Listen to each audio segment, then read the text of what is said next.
Good evening. I'm going to give you the short version, and then Joel will give you a longer one. Thank you very much. We are not recommending any redistricting for the upcoming school year in 2011. Joel, you want to expand on that a little bit?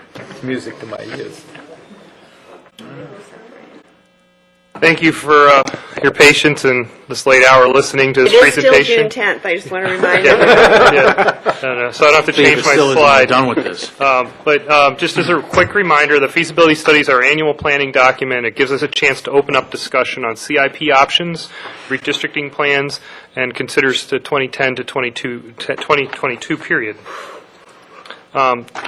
Outcomes for the board is to review and comment on the plan and set direction for adjustments. I show this slide every year. I've gone over it before, but let's just for tonight. I can elaborate in another setting. But Not and say we there's a on the left-hand side it shows what happens every year, the capital budget process. The right-hand side is if we were to go into redistricting. But if anybody has any questions about it, I'm always happy to sit down with A them. wonderful flow chart. You can see the dark line for this year's projection. It's quite a bit higher than the last 2 years' projections at the elementary and the middle and the high school level.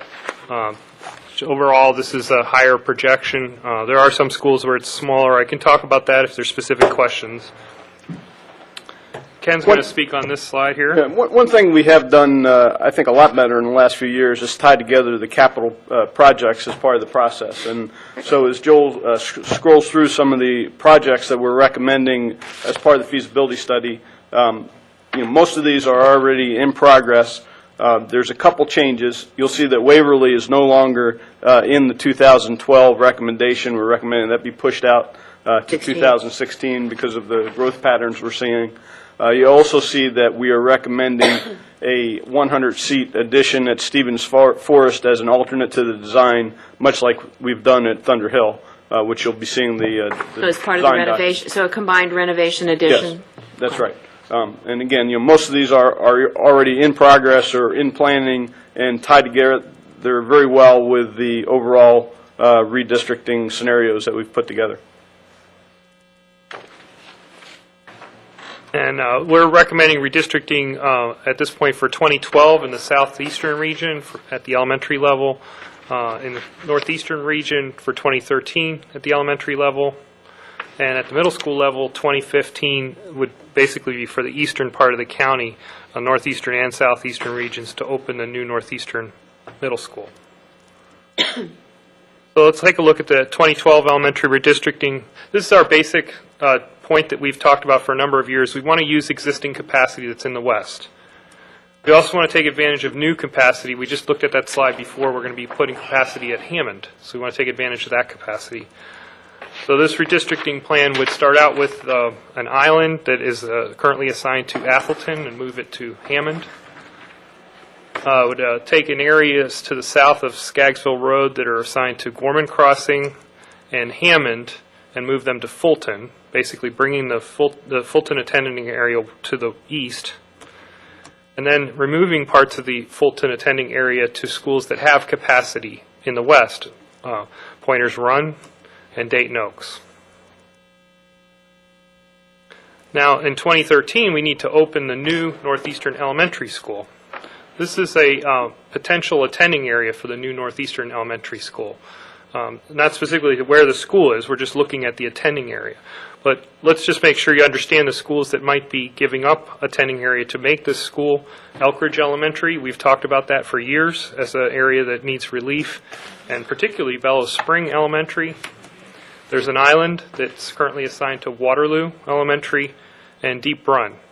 So that would be how we would assemble the new school. But once that's done, we would have other redistricting to finish the job and continue to balance capacity, redistricting between Elkridge and Rockburn shown here, moving from Deep Run to Bellows Spring here, moving from Bellows Spring to Waterloo over in the Shipley's Grant area, and then some redistricting between Ilchester to Worthington. And for the 2015 middle school redistricting, it's really the same concept. We have to create a new Northeastern middle school attending area out of the existing schools. So it would come out of Elkridge Landing Middle School to the north, Mayfield Woods Middle School in the Northeast region, and Patuxent Valley Middle School. Remember, there's other schools that need relief, in particular Murray Hill. So we'll come back to that in a second, but we would give other schools relief, the redistricting Bonnie Branch to Elkridge Landing once space is created from the new school. Bonnie Branch to Mayfield Woods in a similar manner, and from Ellicott Mills to Bonnie Branch. So basically leveraging that new school asset to get additional improvements in the Northeast. And then same thing in the Southeast. We've already created space at Patuxent Valley, so let's leverage that to take advantage of redistricting needs for Murray Hill. So we would move from Murray Hill to Patuxent Valley in this area, Murray Hill to Hammond Middle School in this area. And again, this is another part of the idea of taking advantage of capacity in the west. Hammond would be moving to Limekiln here. It would also line up feeds. And again, lining up feeds, but Limekiln to Clarksville, just as we had done with the elementary level. So for now, our recommendation is that we monitor the enrollment trends over the next year and consider delaying any elementary school redistricting until 2013 when the new school opens. Right now we have it set up as a 2012 and 2013 in this document, but we're actually considering the delay to when we open the new school. 2013. And we'd like to conduct the middle school redistricting in 2015 when that new school opens. And I'm happy to answer your questions and take comments at this time.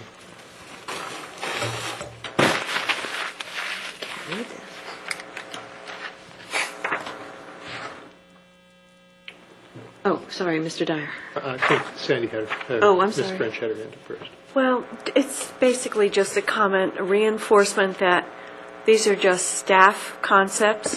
A lot can change before we actually get to, if you're recommending that we have to redistrict in 213, until 212, a lot can happen. And- One can't emphasize that enough. And these changes could change, or these recommendations or possibilities could change, and so people shouldn't get worked up about them right now.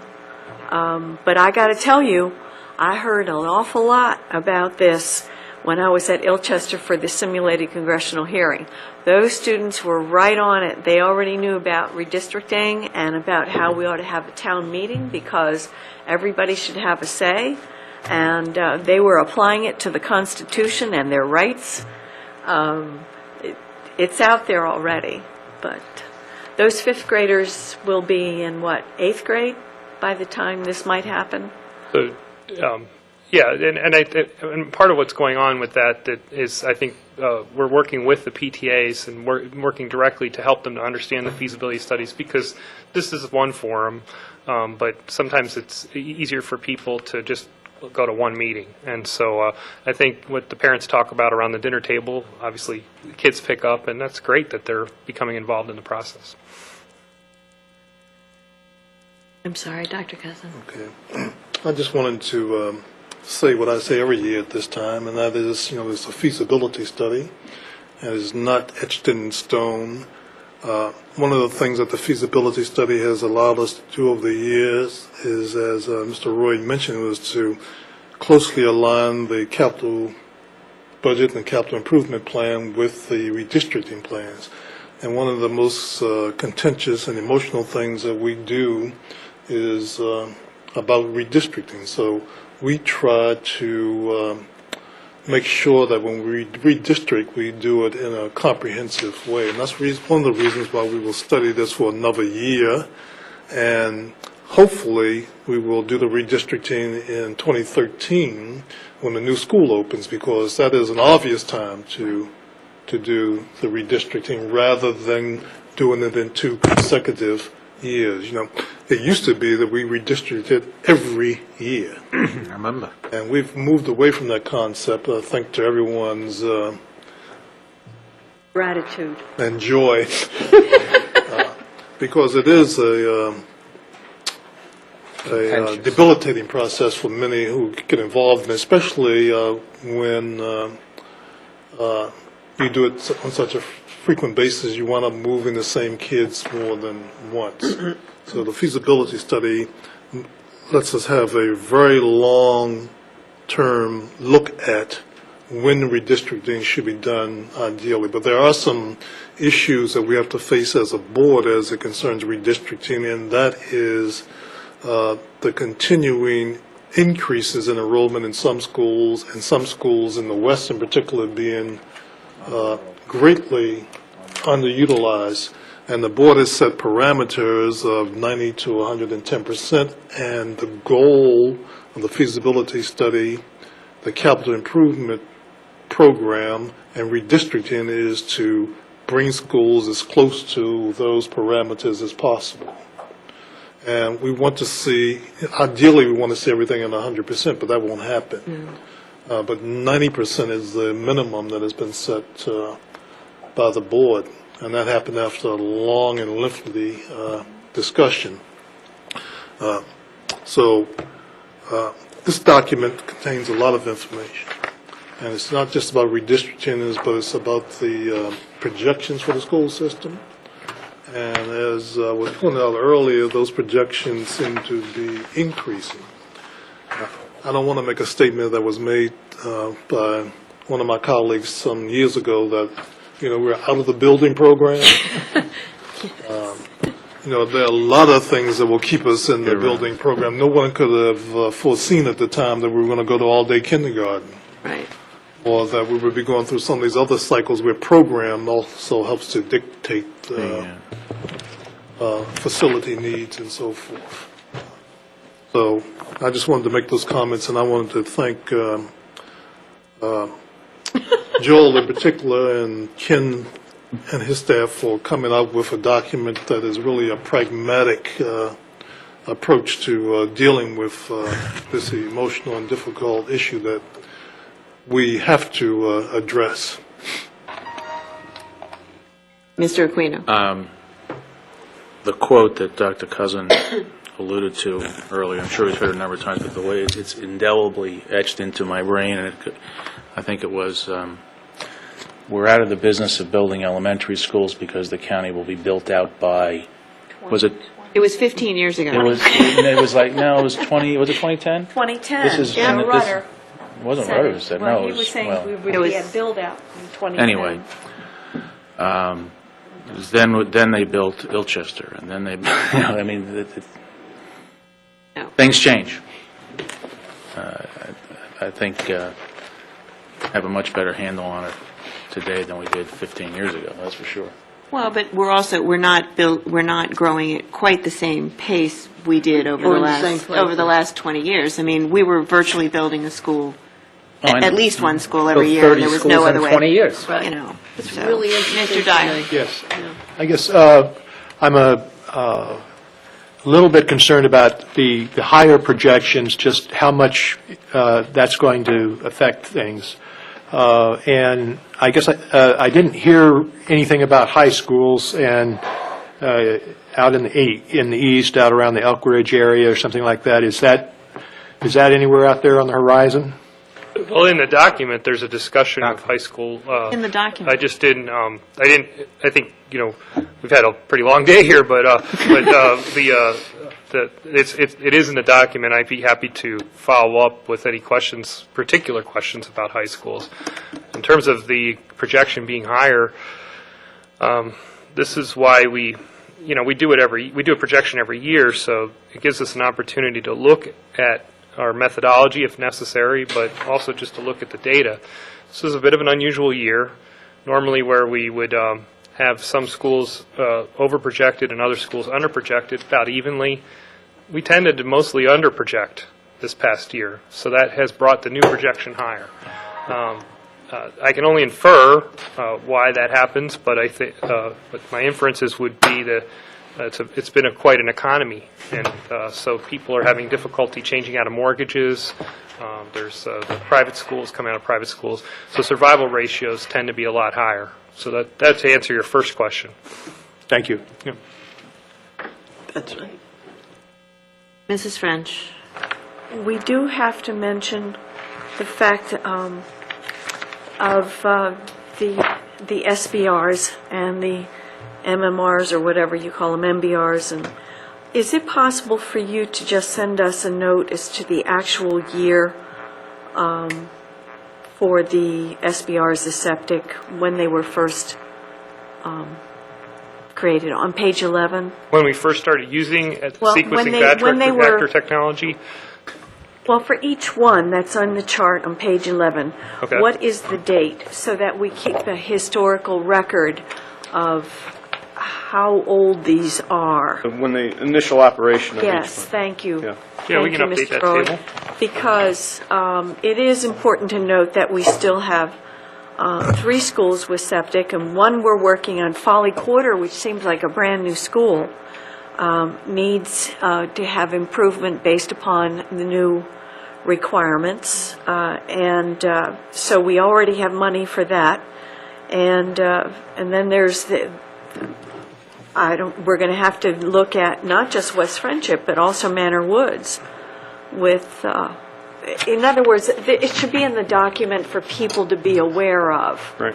To know that this is a real issue with the increasingly stringent requirements from the environmental agencies and our ability to handle those issues. It's a serious issue, and it's going to determine the viability of the various schools. Okay, let's adjourn. Anyone else? No. Okay. Thank you. It's a lot to mull over. All right. Yeah, I would want to add my thanks, respectfully. It's wonderful that this document is out there, and it really does allow people to get a sense of what our methodology is, what we're looking at, what factors play a role in making these decisions, and to be able to graphically look at the maps and see what the impact is, as well as go back to the data. So I really think it has improved the entire process, but it's also improved our ability to communicate that process and make sure people understand and don't just feel that the numbers came out of nowhere. It's been a wonderful advancement, and I thank everyone on your team for the work that's done in putting this together, and especially in aligning it with where we need to put our resources so that we have the capital projects where they need to be in order to meet what we need to do. So that being said, I'm going to adjourn before we get to 10:30. Wasting time there. Thank you, everybody. All right, thanks, Ken.